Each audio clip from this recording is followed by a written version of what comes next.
আসসালামু আলাইকুম। আবারও চলে আসছি মজাদার একটি ফুলকপি পাকোড়া রেসিপি নিয়ে। প্রথমে আমি ফুলকপির পাকোড়া বানানোর জন্য কিছু ফুলকপি নিয়েছি, এরকম ছোট ছোট পিস করে কেটে নিয়েছি।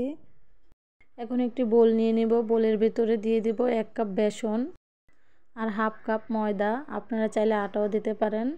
তারপরে দিয়ে দেব হাফ চামচ বেকিং সোডা আর পরিমাণ মতো লবণ।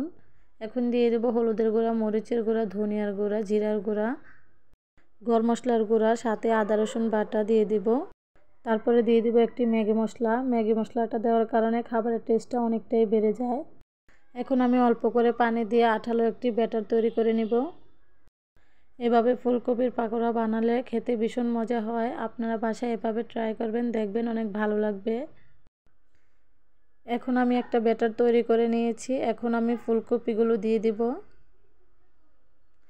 এখন ভালোভাবে মেখে নেব ফুলকপিগুলো।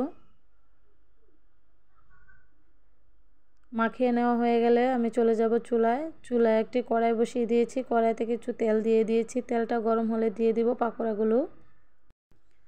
একে একে সবগুলো পাকোড়া আমি দিয়ে দিব।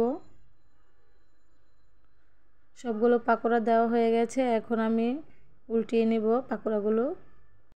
চুলার আঁচটা একদম কমিয়ে পাকোড়াগুলো ভাজতে হবে, তা না হলে ফুলকপিগুলো কাঁচা থেকে যাবে।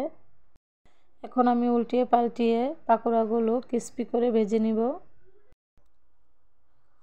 এখন আমার পাকোড়াগুলো ভাজা হয়ে গেছে। এখন আমি একটি ছাঁকনির সাহায্যে পাকোড়াগুলো উঠিয়ে নিব।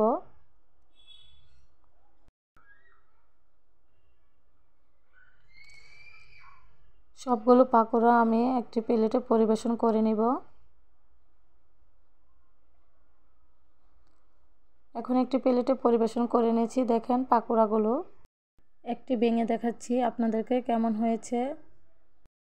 ফুলকপিগুলো একদম সফট হয়ে গেছে, আপনারা দেখে বুঝতে পারছেন কতটা সুন্দর হয়েছে এই পাকোড়াগুলো। আশা করি আমার রেসিপিটি আপনাদের কাছে ভালো লাগবে। ভালো লাগলে লাইক, কমেন্ট এবং শেয়ার করে দিবেন।